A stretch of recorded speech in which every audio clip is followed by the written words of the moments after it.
وہ کام کرتے ہیں جو ان کو نہیں کرنا چاہیے، وہ نہیں کرتے جو ان کو کرنا چاہیے. یہ ہر زمانے میں ہر قوم میں ہوتا رہا ہے، اور اسی دینی رہنماؤں میں ایسے ہی لوگ بھی کھڑے ہوتے ہیں. ہمارے سامنے افغانستان کی مثال موجود ہے، دنیا کی سب سے غریب قوم جس کے پاس کوئی ہتھیار نہیں تھا. 40 سال تک اس نے پوری دنیا کے سامراج سے ٹکر لی، لیکن جب اس قوم کے لوگوں نے طے کر لیا کہ ہمیں غلام نہیں بننا، ہمیں غلامی قبول نہیں کرنی، ہمیں سر نہیں جھکانا، آج آپ دیکھ لیجیے کہ وہ کس نتیجے پہ پہنچے. تو یہ تو ایک رول ہے خدا کا، ایک ہسٹری ہے جو ریپیٹ کرتی رہتی ہے اپنے آپ کو. یہاں بھی ایسے ہی ہوگا. سعودی عرب نے 40% سے کم الکوہل کو جائز قرار دیا. خدا نہ سعودی عرب کا محتاج ہے نہ دبئی کا محتاج. جی اچھی طرح سمجھ لیجیے، آسمان مل گئے کعبے کو سن. تو ہم کو کعبے والوں سے امیدیں کم ہیں، صنم خانے سے ہم نکالنا چاہ رہے ہیں. کیا بات ہے کہ ہم کیڈر، آسمانوں کیا بات ہے کہ ہم کیڈر بنانے سے کہیں تو بھی چوک رہے ہیں. بہت جلدی آپ کو خوشخبری ملے گی کہ کیڈر بنانا شروع ہو گیا. نوجوانوں کو کیا پیغام دے گے؟ نوجوانوں کا پیغام یہ ہے کہ تم اپنی انرجی کو صحیح پازیٹیو چیز میں استعمال کرو. ایجوکیشن میں آگے بڑھو، ریسرچ میں آگے بڑھو، اپنی آئیڈینٹی کو محفوظ رکھو. تم کو فخر ہونا چاہیے کہ تم اس تہذیب کے نمائندے ہو جس نے پوری دنیا کو ہیومن رائٹس سکھائے تھے. آج کل چیلنجز ہیں، تو چیلنجز ہی تو قوموں کو زندہ کرتے ہیں. اگر چیلنجز نہ ہیں تو کچھ دن تک کچھ نارمل لائف گزارتے گزارتے قومیں مر جاتی ہیں. تو یہ چیلنجز جو آئے ہیں یہ ہم کو اٹھانے جگانے کے لیے ہے. ہم کو اگر ہم خود یہ فائدہ اٹھا لیں گے تو آپ اگلے 20 سال کے اندر حالات میں بہت زبردست تبدیلی دیکھیں. جی اچھا، آخری سوال سر. جس طرح سے ایک ہندو راشٹر کا ایجنڈا کھڑا کیا گیا ہے، کئی سارے اب تو دینی رہنما ان کا نام لینا بھی مناسب نہیں ہے، یہاں تک کہ راشٹر پتا اور راشٹر رشی جیسے جو ہے کچھ 5000 ان کے ساتھ جو ہے کئی سارے امام جڑے ہوئے کہا جاتا ہے. نام ہی لیتا ہوں میں، عمر الیاسی. تو یہ اس طرح کے بیان بازی دینے کی کیا آخر زندہ رہنے کے سمجھوتے ہیں؟ میں نے چینل والوں نے مجھ سے پوچھا تھا جی جی اس ملاقات کے بعد، میں نے کہا مجھے بہت دکھ ہے کہ موہن بھاگوت جی نے اپنا قد بہت چھوٹا کر دیا.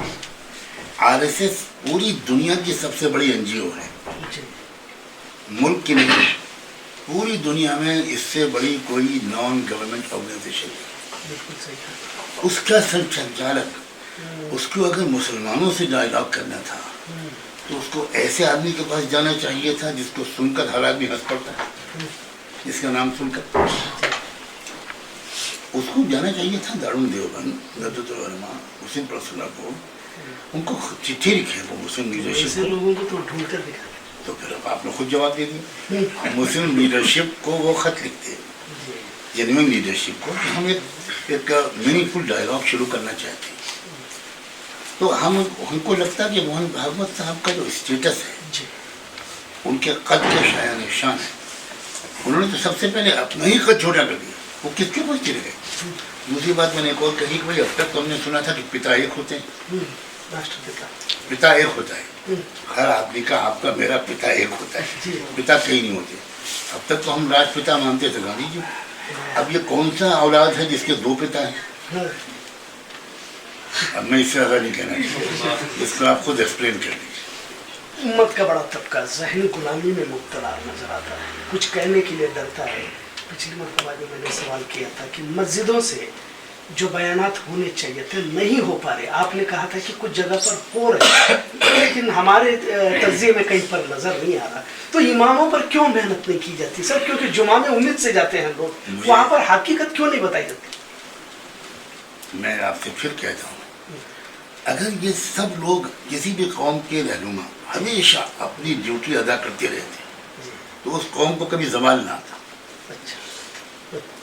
جب زوال آتا ہے تو بیماریاں پیدا ہوتی ہیں، سمٹمس ہوتی ہیں، تو یہ اس کی علامت ہے. یہ بالکل، لیکن آپ مطمئن رہیے، آپ بہت زیادہ مایوس نظر آ رہے ہیں. اتحاد والوں کو اتنا اختلافی باتیں نہیں کرنی چاہیے. اتحاد والوں کو میری لائن پر چلنا چاہیے.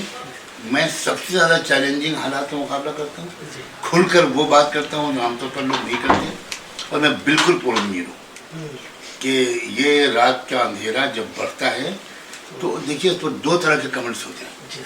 کچھ لوگ گھبرا جاتے ہیں کہ اب رات اندھیرا ہو گیا، اب کیا ہوگا، ہاتھ کو ہاتھ سجائی نہیں دے رہا. دوسرے لوگ کہتے ہیں کہ اس کا مطلب یہ ہوا کہ اب صبح روشن قریب ہے.